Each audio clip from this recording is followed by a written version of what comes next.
Let's get to today's halftime overtime. Welcome in Jason Snipe of Odyssey Capital. He owns a few major chip names. It's good to see you, Jace. Welcome. Good to see you, Scott. I know you're watching this as closely as probably Josh is, but the importance of semis stemming the tide of these losses for the overall market. I mean, you own some Qualcomm, NVIDIA. You're right in the thick of it. Yeah, obviously, Josh makes a great point here. Just the technicals obviously tell a story, but as it relates to the fundamentals and just looking at cyclicals here, yeah, we know the numbers. NVIDIA has struggled this year, down 26%, trading at, a little over 31 times forward. Qualcomm is obviously down around 24%.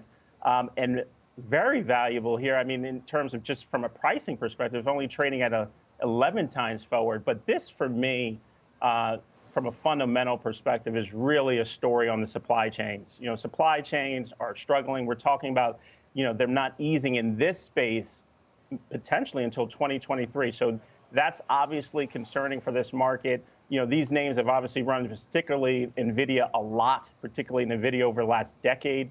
But they're struggling. They're struggling this year, and I think the shortage plays a big role here.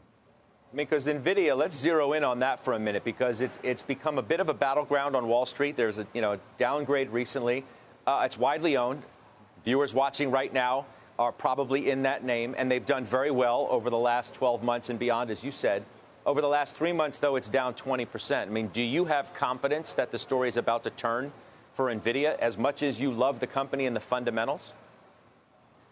Yeah, I just think as it relates to NVIDIA, they had a really strong analyst day, just screaming innovation. I mean, the beltways that they sit in or really reside in, I think, have a lot of tailwinds going forward. But I think this is just really a story, as I alluded to earlier, supply chains, kind of the macro backdrop as folks are shifting between growth and value and looking for other opportunities in other parts of the market. It's run a lot, so I could see why it's felt some pain, as of late. But I still like the story. It's a long-term hold for us, and we're likely not doing anything with the position. Give me your view on the transports. I mean, it's such an important part of the market and really in the epicenter of a lot of the concern about where the economy is going. These stocks have gotten hit lately, too. You have the IYT, which is the ETF. Others may be in that who are watching as well, rather than picking individual names.